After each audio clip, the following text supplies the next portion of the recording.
ఒకప్పుడు సచిన్ టెండూల్కర్, కపిల్ దేవ్, ఎంఎస్ ధోని వంటి దిగ్గజ ఆటగాళ్ల కోసం స్టేడియాలు కిక్కిరిసిపోయాయి. ఇప్పుడు విరాట్ కోహ్లీ, రోహిత్ శర్మల కోసం అభిమానులు ఎగబడుతున్నారు. ఇదే జాబితాలోకి మరో పేరు చేరబోతుంది. అతడే వైభవ్ సూర్యవంశీ. కేవలం 15 ఏళ్ల వయసులోనే అద్భుతాలు సృష్టిస్తూ భారత క్రికెట్లో సంచలనంగా మారాడు. భారత సీనియర్ జట్టుకు ఎంపికైన అత్యంత పిన్న వయస్కుడిగా నిలిచి సాక్షాత్తు సచిన్ టెండూల్కర్ రికార్డును కూడా బద్దలు కొట్టాడు. ఐర్లాండ్, ఇంగ్లాండ్ తో జరగబోయే టీ20 సిరీస్లకు వైభవ్ ను ఎంపిక చేశారు. ఈ అద్భుత విజయం వెనుక అతడి తండ్రి చేసిన అసామాన్య త్యాగం ఉంది. వైభవ్ క్రికెట్ శిక్షణ కోసం అతడి తండ్రి సంజీవ్ సూర్యవంశీ తమ పూర్వీకుల భూమిని అమ్మేశాడు. కొడుకు కలను సాకారం చేసేందుకు అంతకంటే మరో మార్గం కనిపించలేదని ఆయన చెబుతున్నారు.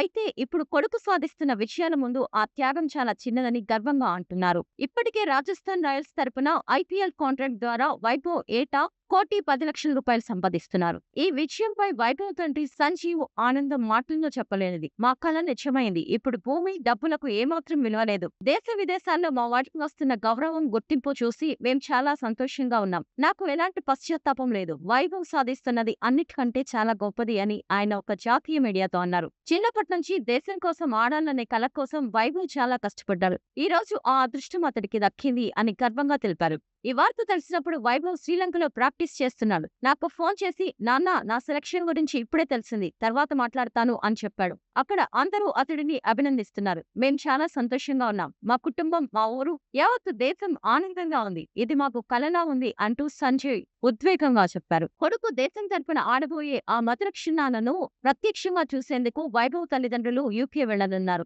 ఇందుకోసం బీసీసీఐ నుంచి అవసరమైన పత్రాలు కూడా అందాయని సంజీవ్ తెలిపారు. రికార్డులు బద్దలవ్వచ్చు, కొత్తవి నెలకొల్పొచ్చు, కానీ ఇది ఆరంభం మాత్రమే. అతడు దేశం కోసం బాగా ఆడి ఉన్నత స్థాయికి చేరాలని దేవుడిని ప్రార్థిస్తున్నామని ఆయన పేర్కొన్నారు.